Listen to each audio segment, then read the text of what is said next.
Saya akan memulai perkuliahan ini.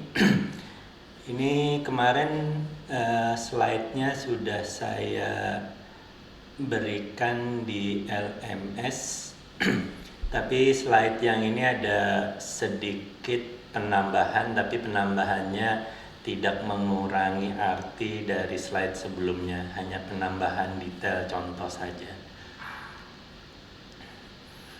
Nah, saya akan jelaskan cepat dan singkat gitu ya. Jadi di slide itu sudah diperlihatkan bahwa ada dua tipe dari supervised learning, yaitu klasifikasi dan prediksi. Nah, yang kalau untuk supervised learning itu datanya yang pasti datanya terstruktur, kemudian datanya itu bisa memiliki label atau kelas atau target variabel gitu ya. Kalau label dan kelas biasanya untuk kasus klasifikasi, kalau target variabel itu sebutan untuk kasusnya prediksi. Nah, contoh yang di sini bisa kita lihat kelas atau labelnya adalah di kolom terakhir. Kemudian contoh yang lain ini adalah contoh dataset yang lain. Di sini juga kelas atau labelnya ada pada kolom terakhir gitu. Nah, contoh yang berikutnya ini adalah contoh dataset yang lain. Di sini juga labelnya atau target variabelnya berada di kolom terakhir. Jadi biasanya umumnya itu kalau kita punya data, kelas atau label atau target variabelnya berada di kolom terakhir.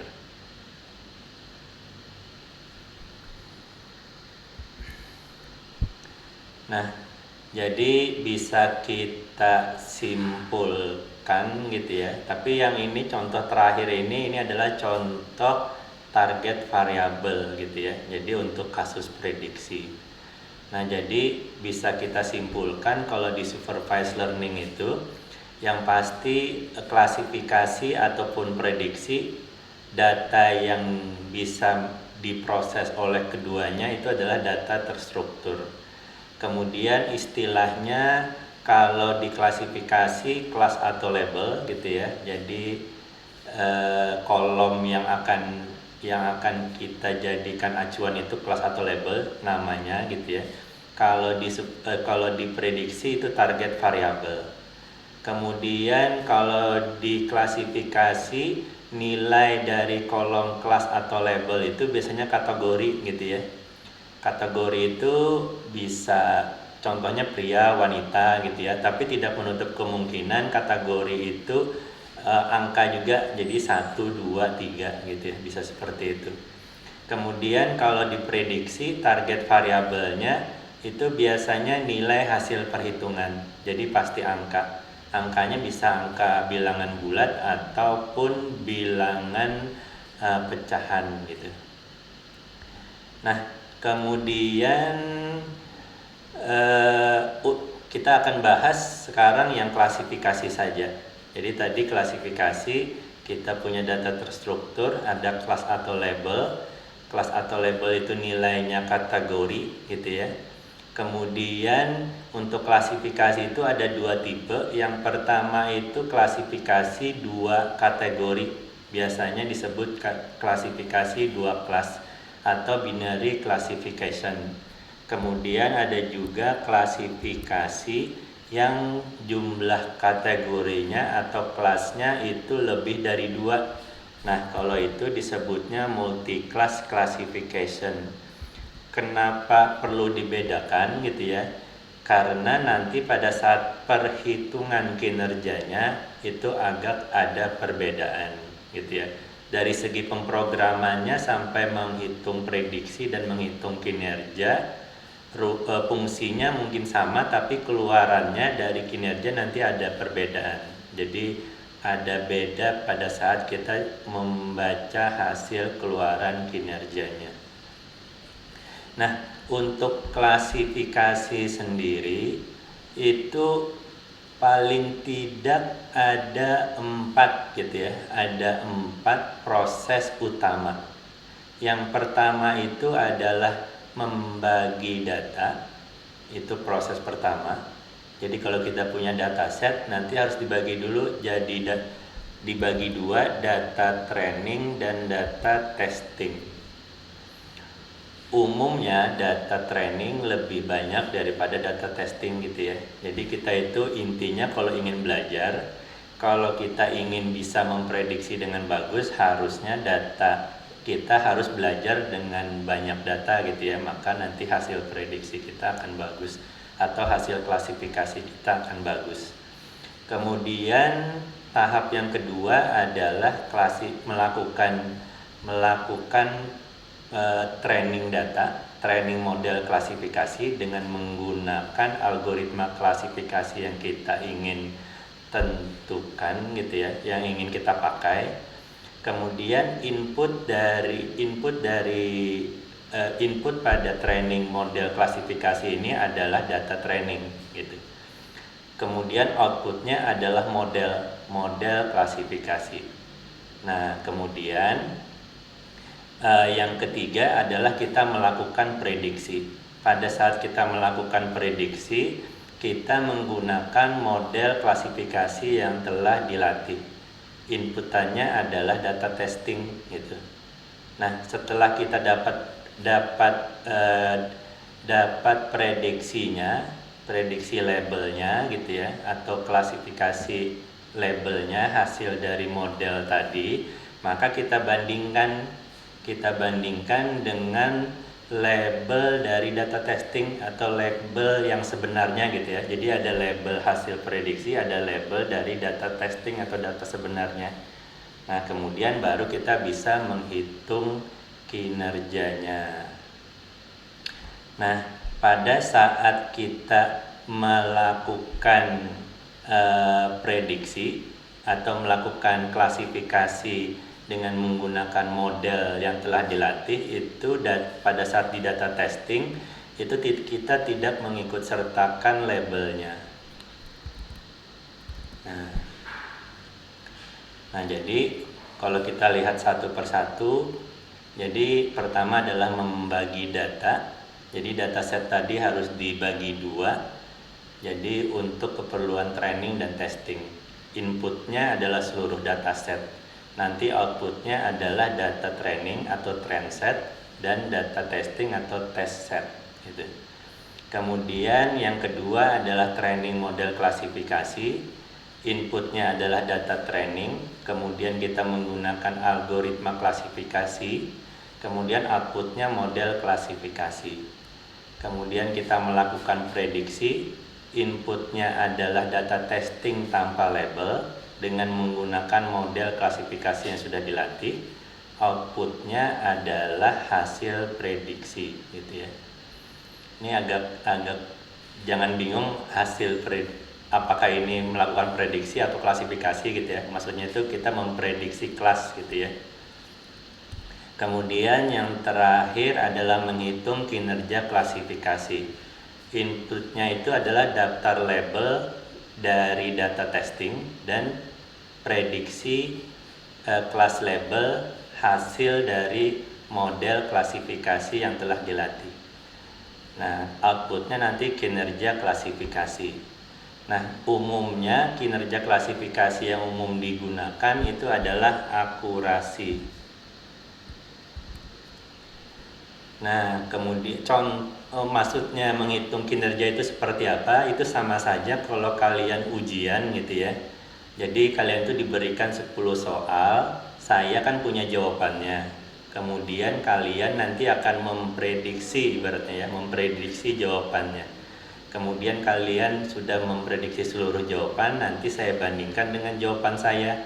Nah, nanti kalian dapat nilai kan. Kalau misalnya salah 2 dari 10 soal, artinya kalian dapat 80 gitu. Kalau misalnya salah 3 dari 10 soal artinya kalian dapat 70. Kira-kira seperti itu yang akurasi.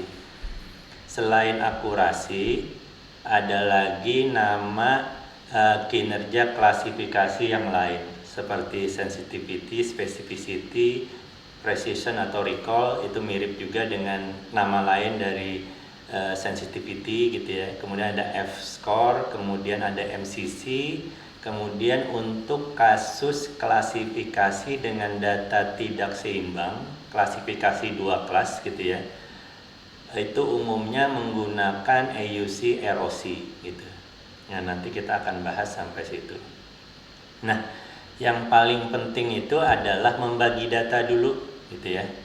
Jadi kalau misalnya kalian melakukan klasifikasi dengan menggunakan data training, jadi melatih modelnya dengan seluruh dataset, kemudian melakukan testingnya dengan seluruh dataset, itu tidak fair gitu ya. Itu sama saja kalau kalian ujian, saya berikan soalnya dan jawabannya gitu. Kemudian nanti kalian menjawab gitu ya. Itu kan sudah tahu kalian kunci jawabannya. Jadi itu tidak fair atau kinerja kalian tidak bisa dipertanggungjawabkan gitu ya.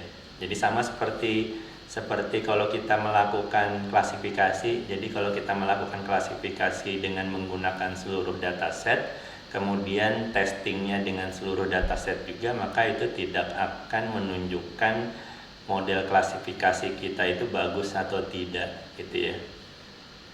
Nah, secara konsep dataset itu harus dibagi menjadi 2. Pertama itu adalah data training dan testing tadi. Kemudian nanti data trainingnya digunakan untuk melatih model, data testingnya untuk menguji model. Nah, kemudian jumlah data training itu harus lebih banyak dibandingkan data testing gitu ya. Semakin banyak data training, seharusnya model yang kita buat itu semakin bagus gitu ya.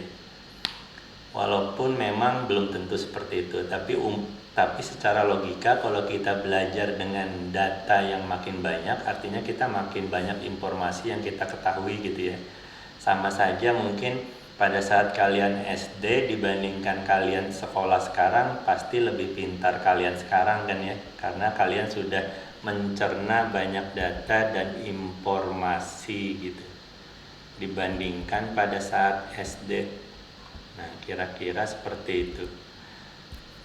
Nah, kemudian data testing itu tidak boleh digunakan untuk melatih model klasifikasi gitu ya. Itu sama seperti memberikan kunci jawaban. Data training juga tidak boleh digunakan untuk menguji model klasifikasi gitu ya. Jadi seperti tadi. Nah, untuk pembagian data ini ada beberapa konsep. Yang pertama itu adalah holdout gitu ya, kemudian cross validation, kemudian leave one out cross validation gitu. Nah, yang holdout ini memang yang paling gampang ya, karena kita cukup pada saat kita punya data, kemudian kita langsung bagi aja 2, data testing dan data training, sesuai dengan konsep yang disebutkan sebelumnya, yaitu data training lebih banyak dibandingkan data testing.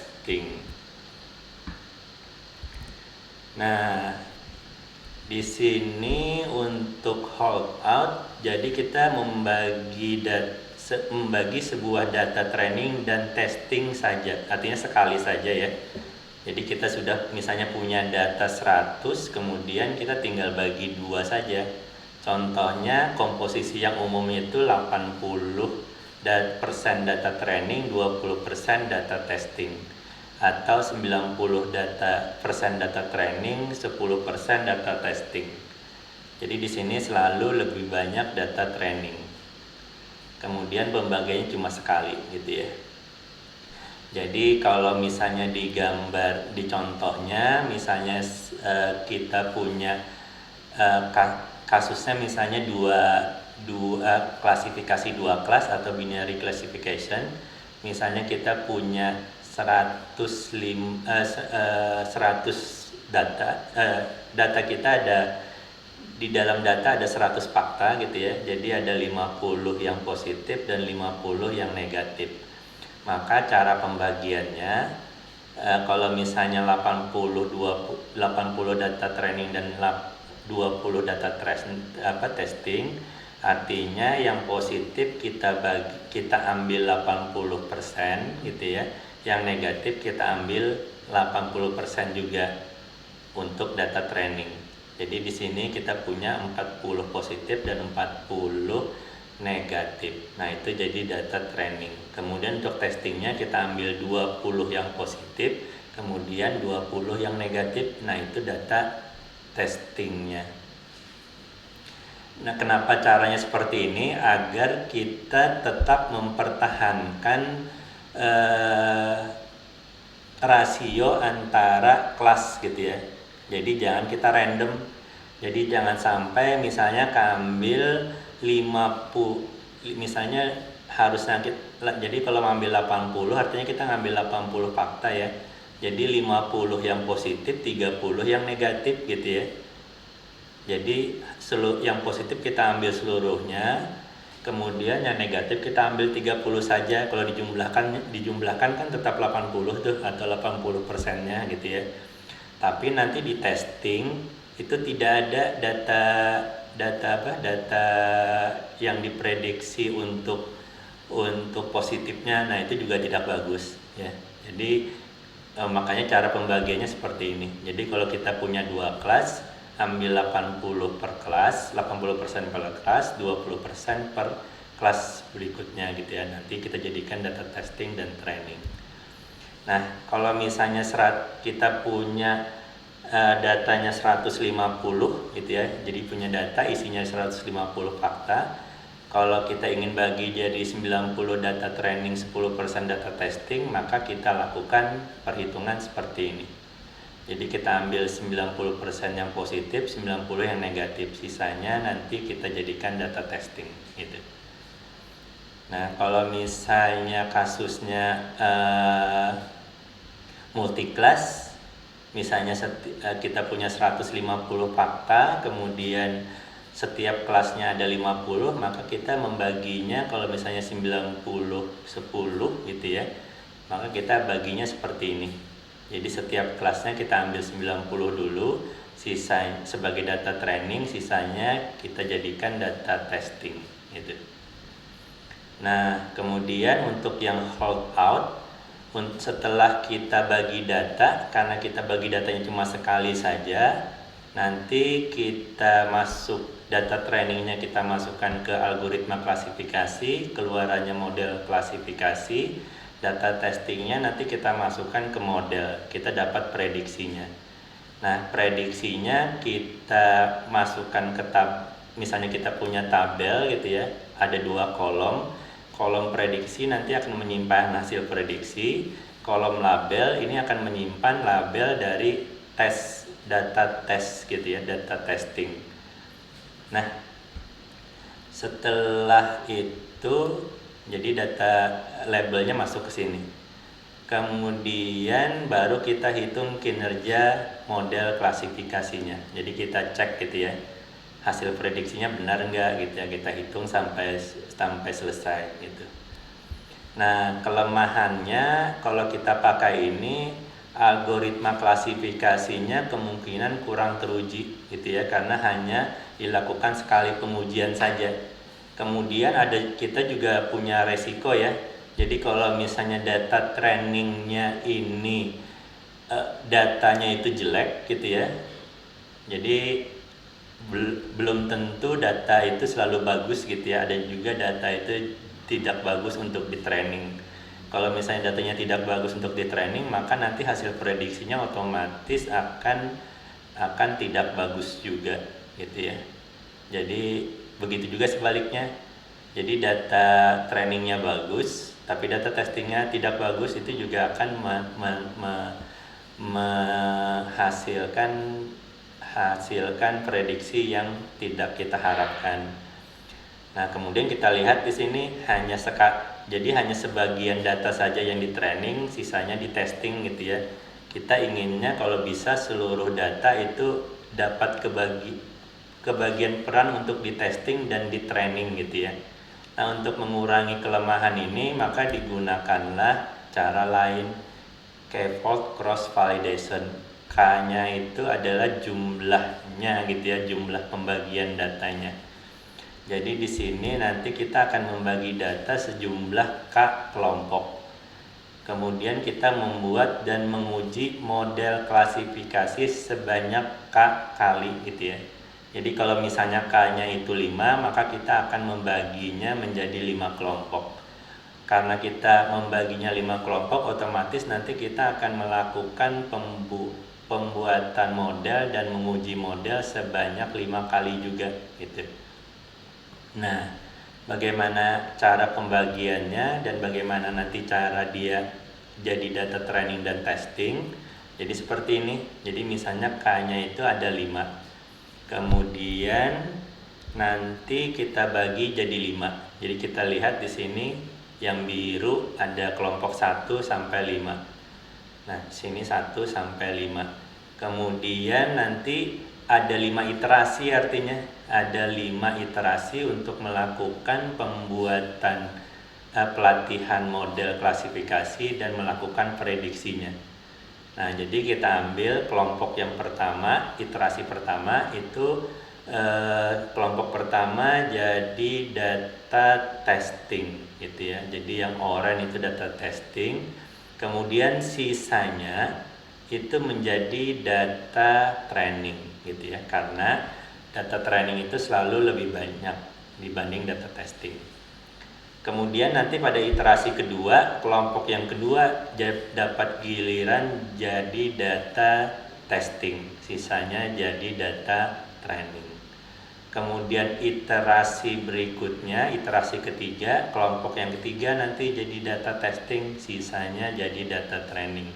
Sampai iterasi kelima, di mana kelompok yang kelima menjadi data testing dan sisanya menjadi data training gitu. Nah, kita lihat kasusnya sekarang. Kasusnya itu misalnya kasusnya adalah binary classification, ada 2 kelas gitu ya. Datasetnya itu ada 100 fakta, 50 positif dan 50 negatif. Maka nanti yang 50 positif kita bagi jadi 5, yang 50 negatif kita bagi jadi 5 kelompok gitu. Kemudian nanti yang kelompok yang pertama jadi 10 positif dan 10 negatif itu jadi data testing, kemudian sisanya jadi data training gitu.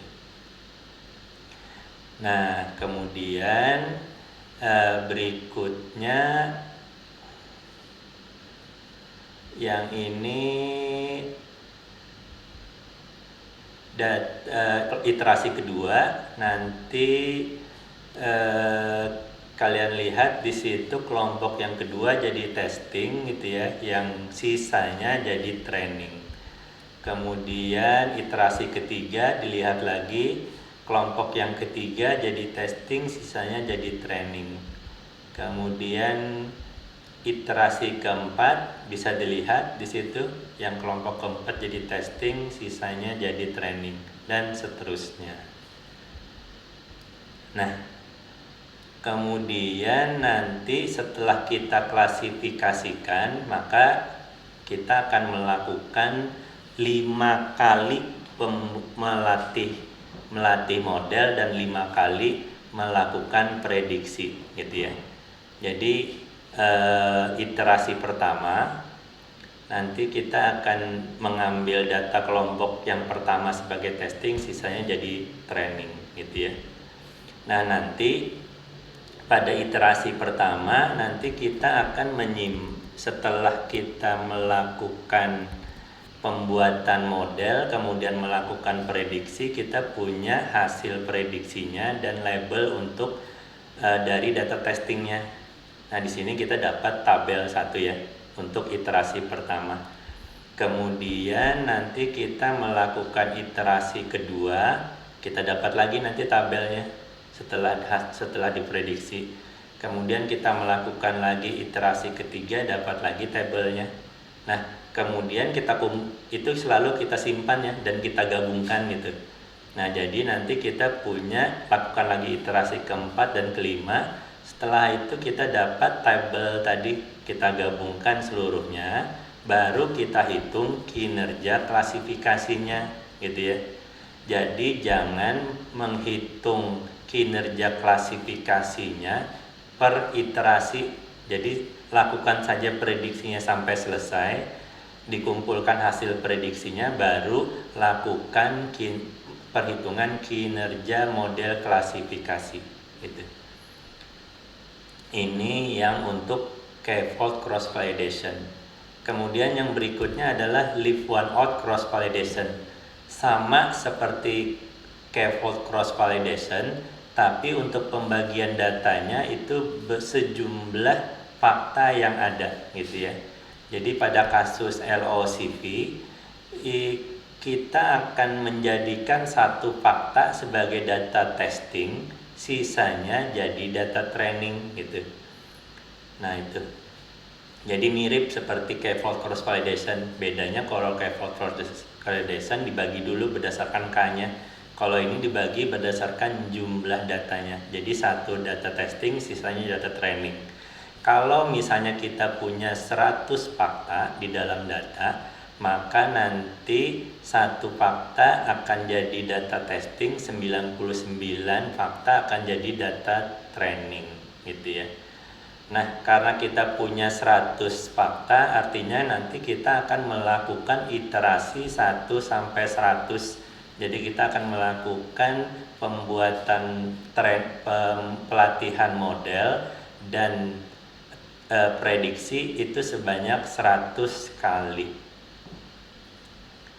Nah, kemudian kapan ini digunakan gitu ya? Ini digunakan kalau misalnya datanya sedikit dan tidak mungkin kita tambah lagi gitu ya. Jadi kita tidak mungkin mendapatkan data lagi gitu ya. Jadi caranya kemudian kalau misalnya kita lakukan cross validation misalnya akan terlalu sedikit data trainingnya misalnya. Jadi lebih baik kita lakukan LOCV. Jadi data trainingnya akan lebih banyak gitu. Nah, contohnya gitu ya. Jadi contohnya tadi misalnya kita punya 100 gitu ya. Jadi datanya ada 100. Kita punya data ada 100 fakta, maka nanti yang oranye itu akan jadi data testing, sisanya record yang kedua sampai 100 akan jadi data training. Kemudian itu baru iterasi yang pertama. Kemudian iterasi kedua nanti kita akan mengambil record yang kedua jadi data testing gitu. Kemudian sisanya akan jadi data training. Kita ulang lagi sampai record ke 99 gitu ya. Dan sampai record yang ke 100 gitu. Nah, ini pembagian data yang ada yang umumnya digunakan pada kasus klasifikasi.